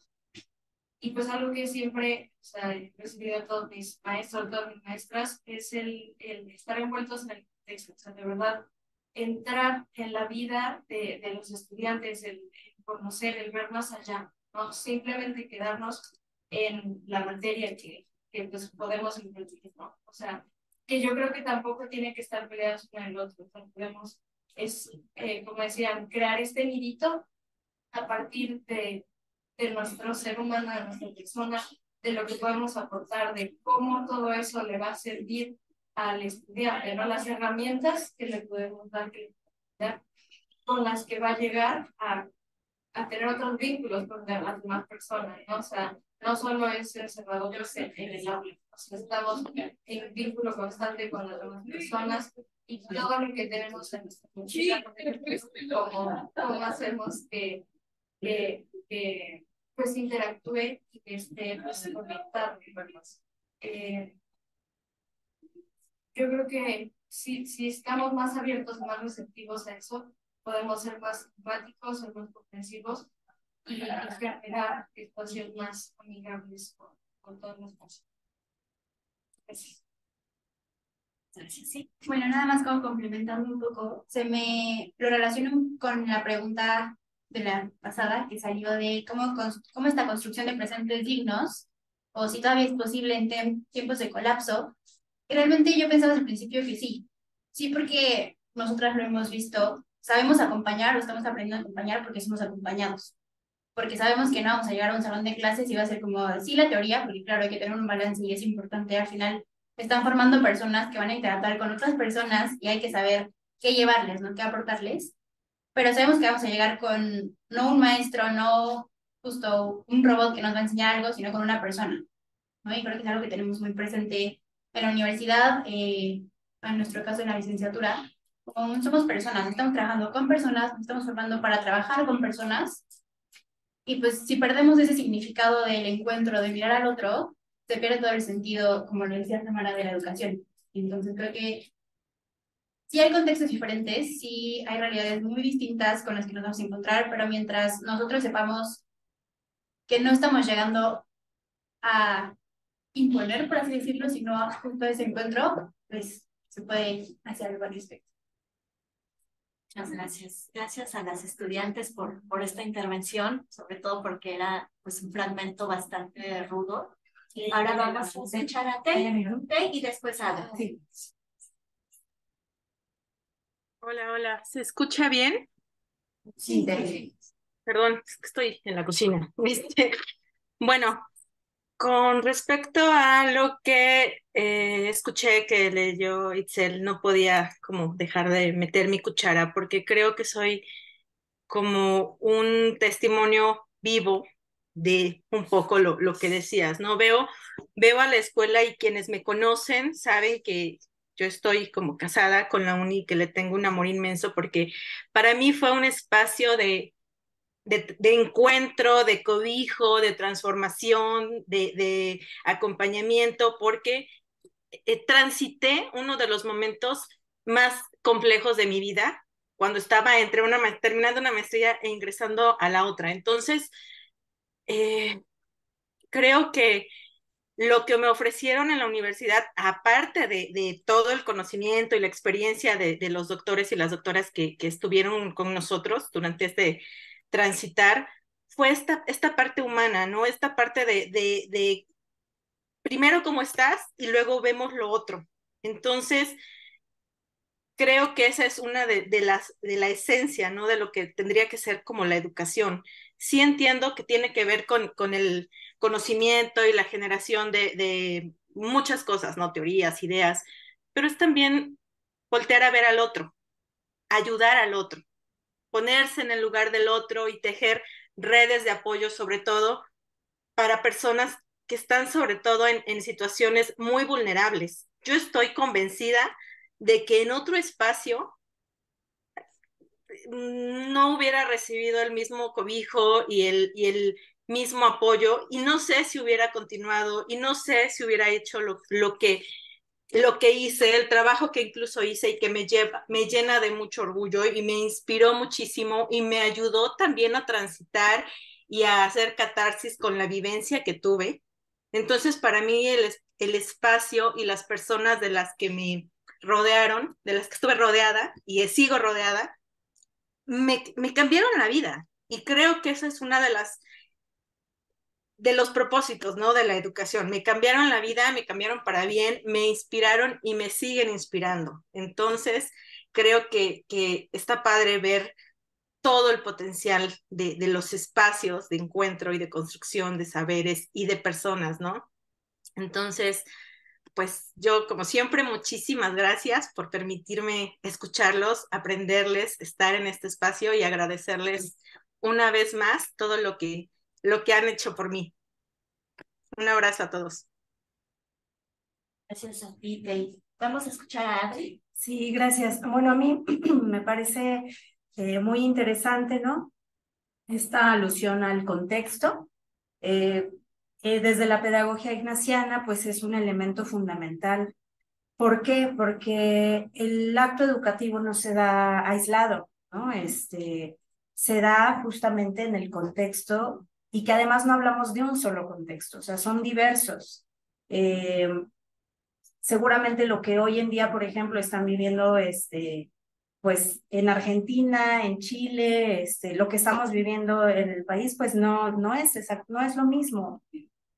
Y que bueno, pues la escuela, hablando específicamente de la escuela, está en el territorio, pero ese territorio además, pues hay que mirarlo también de una manera ecológica, ¿no? Que no nada más es lo que sucede en una comunidad, en un país, también se da en el contexto de lo que sucede en el mundo, ¿no? Ya hablaban hace rato, hacían alusión pues a que estamos en tiempos de guerra, ¿no? Estamos en tiempos también donde pues hay efectos que tuvo la pandemia, ¿no? A nivel social, a nivel económico, que causó también, ¿no? Sus efectos a nivel emocional en las personas. Entonces, pues esos contextos, primero matizar que son diversos. Por otro lado, hablando del matiz, pues a veces también cuando hablamos de contexto, siempre creo que corremos el riesgo de mirar solo lo negativo del contexto, ¿no? Hablamos de pobreza, de desigualdad, de injusticia, pero también todos los contextos tienen sus bondades. Entonces, por ejemplo, hablando de algo muy específico, ¿no? El avance en las tecnologías de la información y que de pronto se puede pensar, ¿no? Pues la enajenación que provoca en las personas el uso de los dispositivos, o que se podría pensar en el uso, ¿no? Que se hace a veces de las redes, a lo mejor poco responsable en las redes sociales, pero que esas mismas tecnologías también tienen sus bondades. Por ejemplo, hoy que podemos conectarnos y dialogar con nuestros compañeros y compañeras del BINE, diálogos que podemos tener con nuestros familiares que se encuentran en otros espacios, que podemos hacer este intercambio cuando hablábamos de las diferencias, pues puedo conocer esas diferencias también porque ese avance tecnológico me permite a lo mejor acceder a otros mundos, a otras realidades que a lo mejor en otro momento hubiera sido muy difícil poder reconocer o poder encontrar. Entonces, cuando hablamos de contexto, creo que es importante tener esos matices. Y pensando, ¿no? En el papel que tenemos también, pues quienes desempeñamos a lo mejor una labor como docentes, pues la importancia de poder comprender esos contextos. Pero me lleva también a este planteamiento de la primera pregunta. Bueno, ¿para qué educamos? No hay una sola respuesta. Los movimientos estudiantiles o los movimientos políticos no serían la única razón de la educación. Hablamos también de revoluciones internas como la que nos compartías en el texto, ¿no? ¿Qué sucede con esta persona que va, o estas personas que van escuchando algo en su clase, en una conferencia que escucharon y que revolucionó algo internamente, ¿no? Entonces, creo que la incidencia de la educación tiene su importancia también en conocer esos diversos contextos, pero también esas diversas oportunidades que tienen los horizontes de la educación.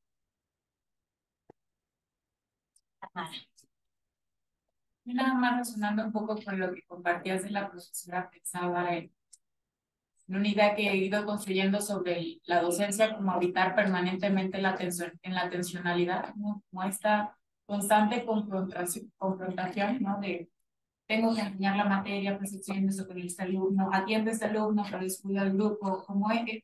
Y creo que más allá de verlo justamente como algo negativo, sino más bien algo inherente del proceso, del fenómeno de la educación y de ser docente, ¿no? Y me daba gusto escuchar a los estudiantes de sentirse en ese proceso ya inmersas, ¿no? Porque creo que ese habitar en la atencionalidad justamente se vive cuando vas a las prácticas, cuando te encuentras con el otro, cuando sales un poco del salón de clases, estás planificando y luego llegas al salón de clases, y por otro lado de ir encontrándose acompañadas, porque la experiencia que he tenido con los docentes es que dicen que habitar ese espacio suele ser un espacio de soledad. O sea, lo mismo que decía la profesora, me resonaba muchísimo eso. Entonces, saber que nuestras estudiantes están dándose cuenta que necesitan ser acompañadas para vivir ese espacio de tensionalidad, pues me da gusto, porque no es algo que uno encuentra cuando escucha voces de otros profesores, que es algo necesario. Incluso tengo profesores que dicen, el psicólogo requiere ir al psicólogo, o sea, está constantemente, y nosotros como profesores que convivimos, que habitamos ese espacio con múltiples realidades, con múltiples experiencias, estamos un poco solos. Entonces creo que se me hace un ejercicio muy significativo que las estudiantes se reconozcan acompañadas en ese proceso que es muy intencional. Gracias, Tamara. Adri. Sí, yo quisiera retomar esto del contexto en relación a los profesores y también algo que acabas de mencionar en relación a las alumnas.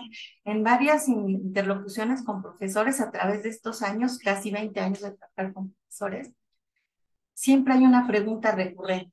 Y nosotros, o sea, como que no le damos el énfasis al profesor en su contexto. O sea, sí lo reconocemos, sí hay formaciones, pero esa pregunta, ahorita hacía cuenta yo en mi conciencia que ha sido recurrente, ¿no? Dice, yo recibo muchas formaciones en relación a qué hacer en la vida, qué hacer en las tecnologías, cómo cuidar. Y a mí, ¿quién me cuida? Así lo dicen, ¿eh? Yo estoy nada más replicando. Sí. Y entonces yo hago un hincapié en que de manera autónoma podemos nosotros abordar ese propio cuidado, pero también pondría un cuestionamiento en la formación que tenemos, bueno, el apoyo sobre este acompañamiento, sobre también abrir espacios para ello, para atender, porque cada profesor, bueno, voy a poner un pequeño ejemplo. Cada semana surge algo.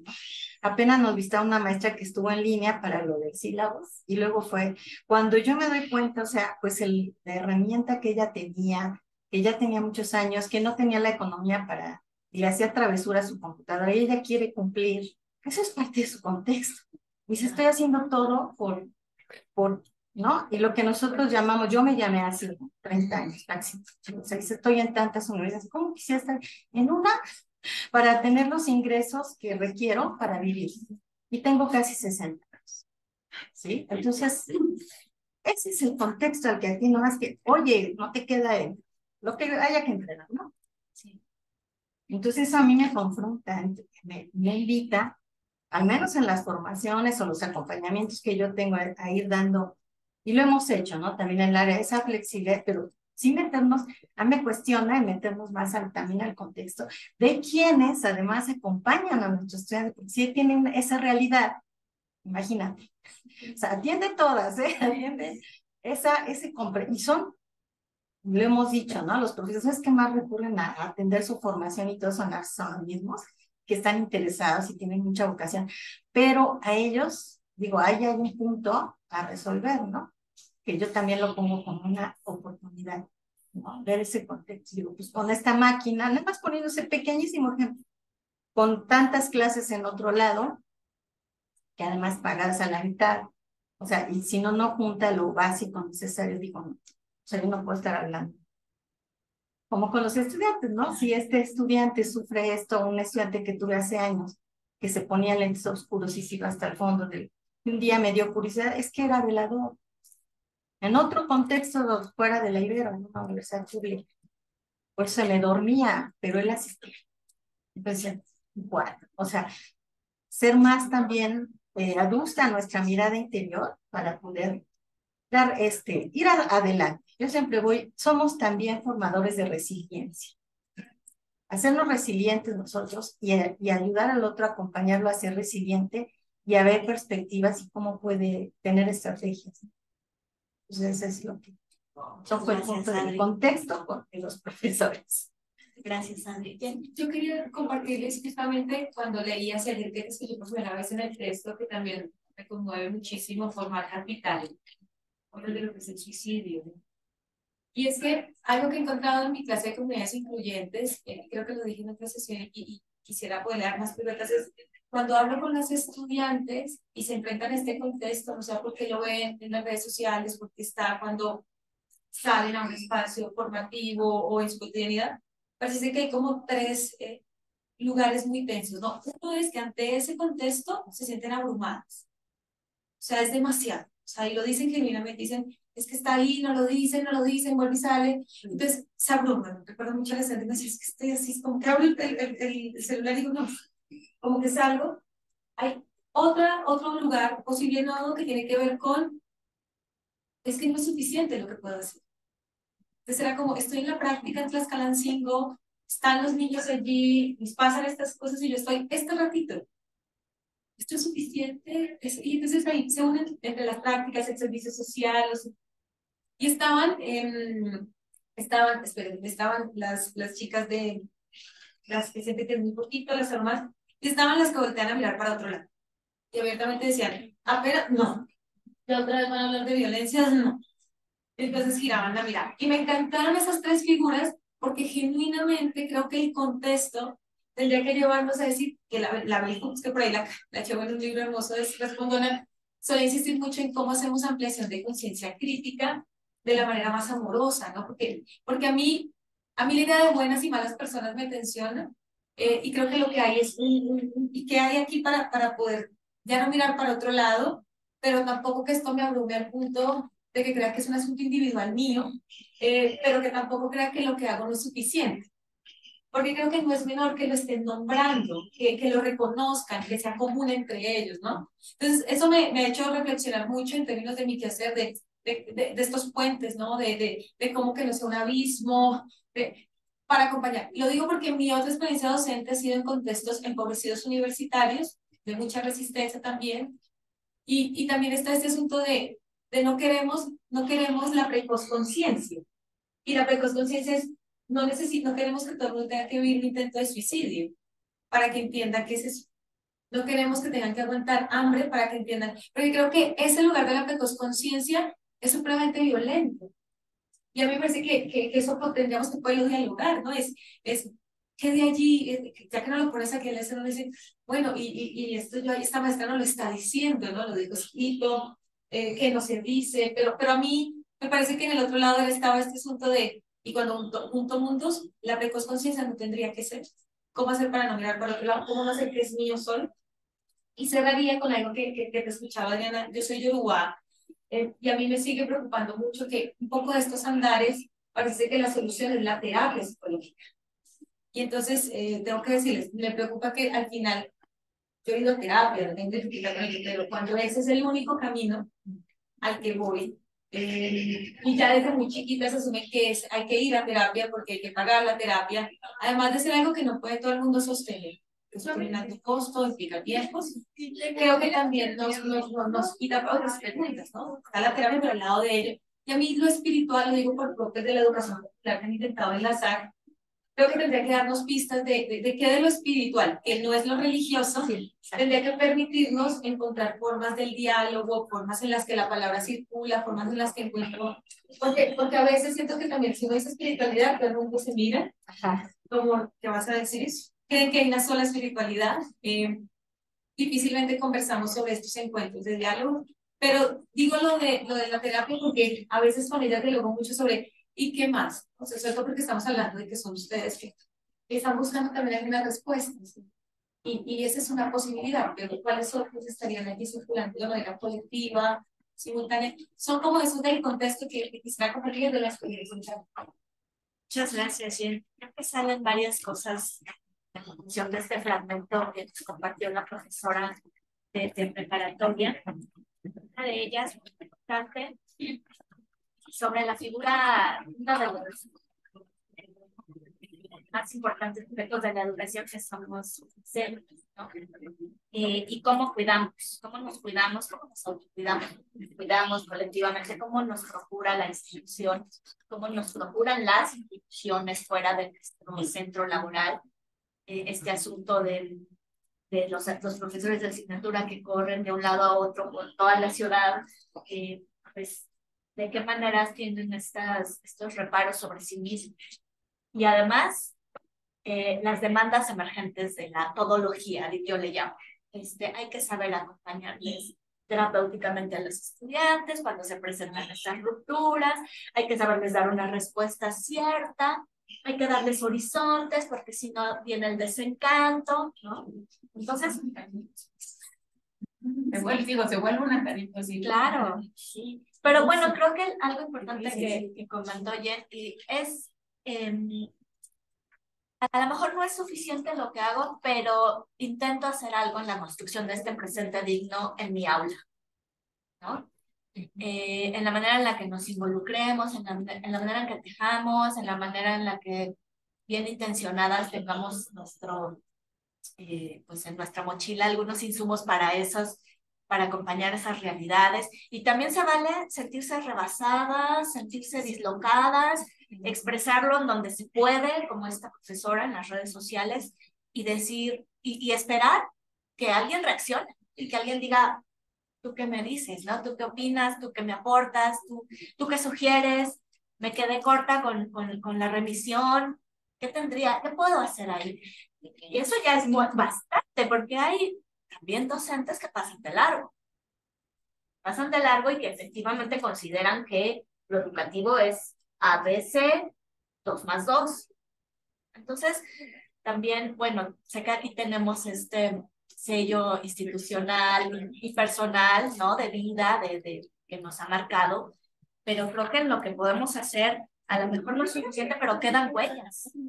Quedan huellas de esas 2 horas que fueron las estudiantes a las prácticas. En las infancias quedará a futuro esa memoria de otros modos de compartición que llevaron las estudiantes de la universidad en ese ejercicio. Y esperamos también que así sea, ¿no? No tendremos nunca la certeza.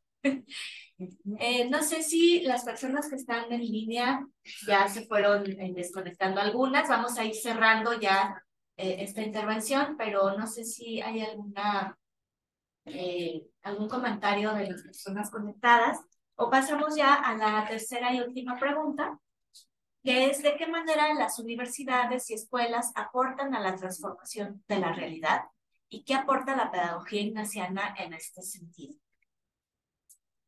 A lo mejor no en grande, ¿no? Así de, ay, sí estamos transformando el mundo.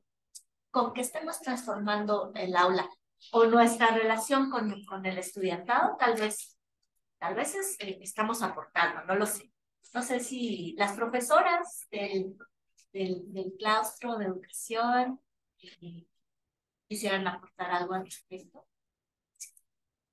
Bueno, yo quisiera comentar ahorita, creo que haciendo todas las preguntas van enlazándose. Y yo he escuchado a amigas en una presentación de actividades, escuchaba uno de los alumnos que decía, yo odiaba el modelo, ¿no? Y decía que no se entendía, para qué nos daban que crear, cosas que ellos al principio no tienen sentido, actividades que de repente los profesores necesitamos. En este ejercicio de introspección, para con los demás, porque no tiene sentido a lo largo, pero quería que escuchara la presentación del alumno. Que decía, me di cuenta que sí, ¿no? O sea, yo vi que cambiaba el modelo y que yo jamás, y no sé cuánto, me estoy dando cuenta. Sin darme cuenta, poco a poco la universidad fue metiéndome eso y al final se me agradezco, me cuenta la importancia de eso. Entonces, creo que la transformación o los cambios que se van haciendo son como semillas que vamos dejando, plantando en las comunidades, en las instituciones, y que al principio o a corto plazo el alumno no se va a enfrentar, los estudiantes no se van a enfrentar, pero conforme lo va trabajando y también los demás, en las demás asignaturas, los demás profesores van haciendo otros trabajos, otras actividades, va creciendo y se va cuidando eso que va aprendiendo, para que al final justamente se coseche todo lo que se encuentra. Entonces creo que, como decías, las transformaciones parecían que es como, no voy a cambiar al mundo, pero esos pequeños pasos que al final cambian al mundo, ¿no? Esos pequeños cambios, de pequeñas transformaciones en nuestra persona y en los demás al final van a ayudar. Ese cambio que no tanto y que hay más personas que están generando cambios en para el bien. Sobre el punto de cierre, alguien más. Brian, que yo creo que esto es, o sea, desde el punto de vista como estudiante, o sea, yo recuerdo maestras o sea, de verdad, más que, o sea, como que recuerdo de que, pues, o sea, como que recuerdo las cosas que me enseñaron, pero aparte lo recuerdo como personas. Entonces, yo creo que o sea, fueron tan significativos para mí que a lo mejor hasta por eso ahorita estoy acá. O sea, a veces digo, wow, me encantaría ser como este maestro o me encantaría tomar como estas prácticas, estas cosas que dice, o sea, o sea, el decir es una semillita que dejaron en mí y que se fue regando y regando y regando y regando y ahora creció y tengo sus frutos y aparte de esos frutos, ¿qué puedo hacer yo para compartirlos con los demás? O sea, no solamente es quedármelo para mí, sino ahora que yo me encuentro, pues, siendo un adulto chiquito, ¿cómo puedo hacer que, o sea, cómo puedo dejar también ese impacto? O sea, porque o sea, es importante pensar que siempre vamos dejando una huella, un camino, y ahí nosotros vamos dejando esa semillita, ¿no? En las personas. Entonces, ver que lo que reguemos y que lo que dejemos sea algo que ayude a germinar y que no sea algo que, a lo contrario. Entonces, pensar que siempre vamos a hacerlo. Entonces, ese camino.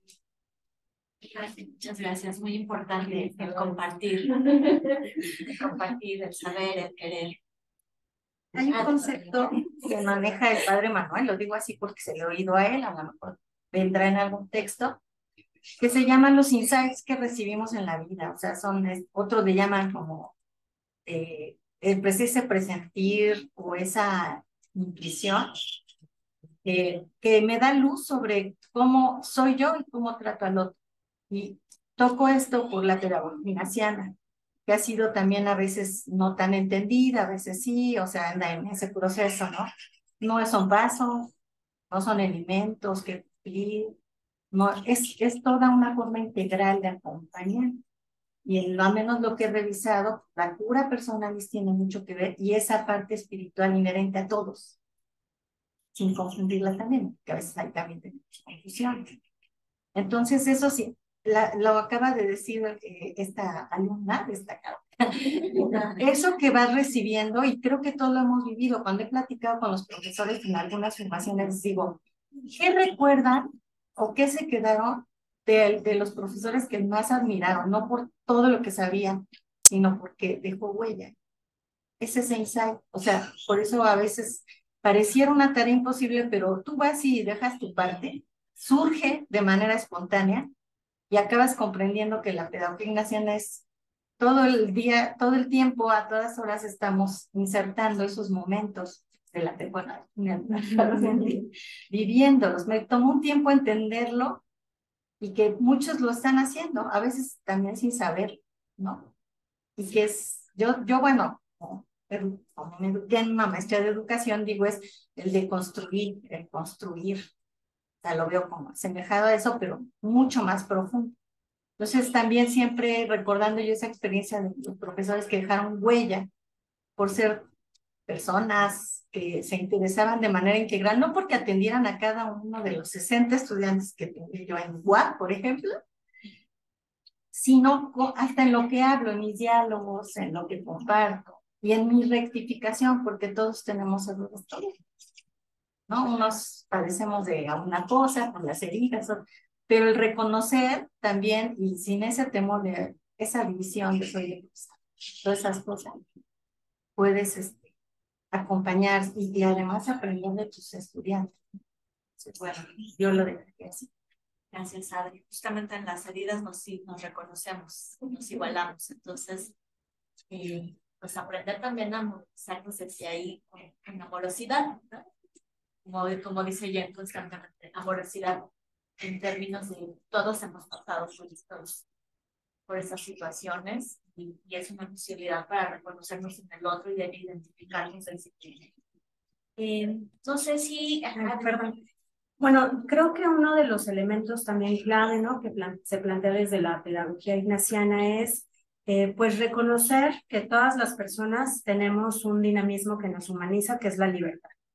Entonces, no es imponer, ¿no? No es forzar, ¿no? Esa toma de conciencia, sino que desde la libertad de las personas pueden decidir y pueden elegir qué quieren para sí mismas y qué quieren también para el mundo. Y qué pueden aportar o pueden hacer algo, ¿no? Decíamos, bueno, a lo mejor no puedo cambiar totalmente una situación social que nos duele, ¿no? O que nos trastoca, pero puedo hacer algo para aportar. Entonces, es poner todas las condiciones para que las personas vayan descubriendo esa posibilidad de su libertad y que desde esa libertad pueden elegir, decimos en términos ignacianos, el mayor bien. Pero ¿qué sería entender esto, no? Esto que es para el cuidado de mi persona o que es para mi plenitud, pero también para los otros, lo que le hace mejor al mundo, ¿no? O sea, por ejemplo, si hablábamos al inicio de la conversación del cuidado del planeta, en este texto que nos compartías, ¿no? Hablábamos de ese cuidado del planeta también y bueno, yo puedo elegir, ¿no? Si desperdicio agua, si tiro basura. Y entonces, al final es reconocer esa capacidad de las personas para elegir. Desde esta pedagogía es poner esas condiciones, ¿no? Que permitan, pues, a las personas descubrir esas posibilidades. Pero que también en esas posibilidades pues se puede elegir para la plenitud en distintas dimensiones. Creo que es algo que a mí me gusta mucho y que bueno, la pedagogía ignaciana no es o desde la mirada educativa de la Compañía de Jesús, pues no somos los únicos que lo proponemos, ¿no? Hablamos de educación integral. Y si nos vamos, ¿no? a cómo declaran un montón de escuelas su misión o sus propósitos, pues vamos a encontrar esto de la formación integral, de la educación integral. Pero ¿cómo se entiende desde la mirada de este proyecto educativo? Bueno, que las personas no solo somos o no solo tenemos una posibilidad política, espiritual, afectiva, social, sino que somos todo eso y entonces, pues la educación también puede proponer todas esas opciones que le permitan a la persona desarrollarse o descubrirse en estas distintas dimensiones.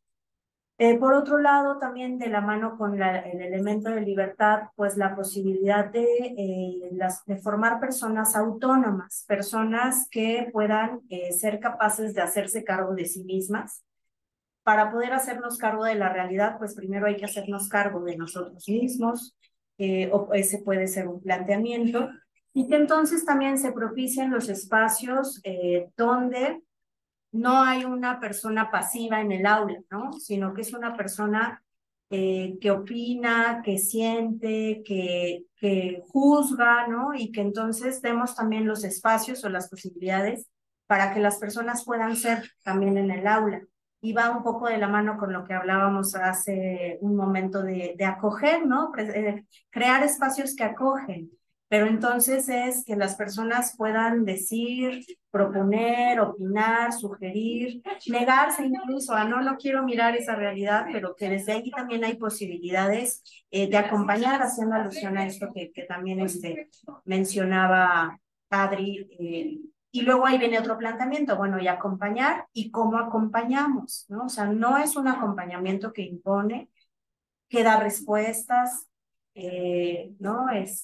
Como dicen los lacanianos, desde el lugar del amo, ¿no? No es llegar y yo tengo la respuesta como algo que tú no tienes, sino cómo puedo propiciar que puedas descubrir y encontrar tus propias respuestas. Y otro elemento que me parece también muy importante es la mirada de comunidad, que se experimenta incluso desde que Ignacio de Loyola, pues en su propia experiencia descubre eso que le va haciendo pleno y feliz y que quiere compartir con otras personas, crea una comunidad. Y la Compañía de Jesús surge de la mirada de comunidad Y en esa mirada también es construir el aprendizaje en colectivo, pero que también esa mirada de comunidad es nuevamente a esta parte del vínculo escuela-comunidad.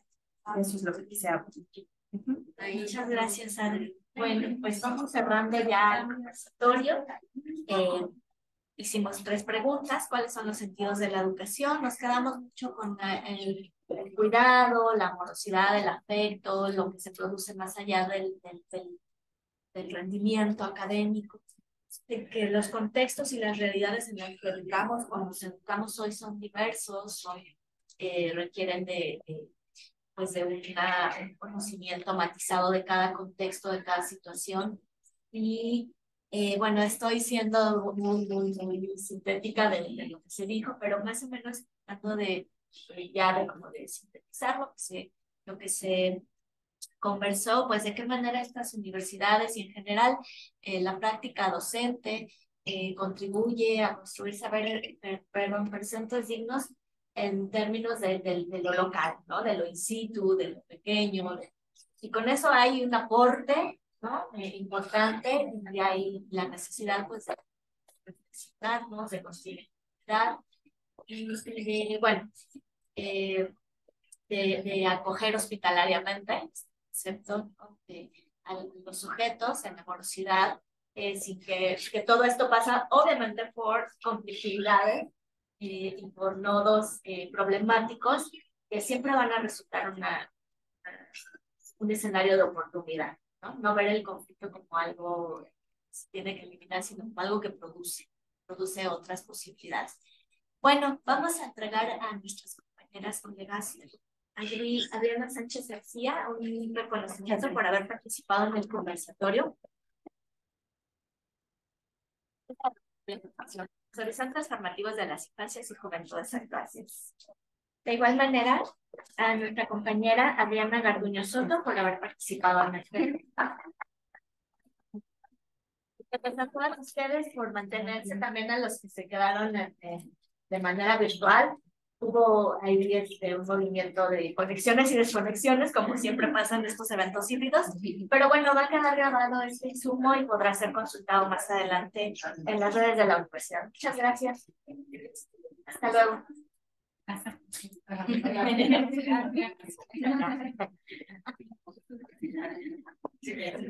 Voy a llevar café antes de irme.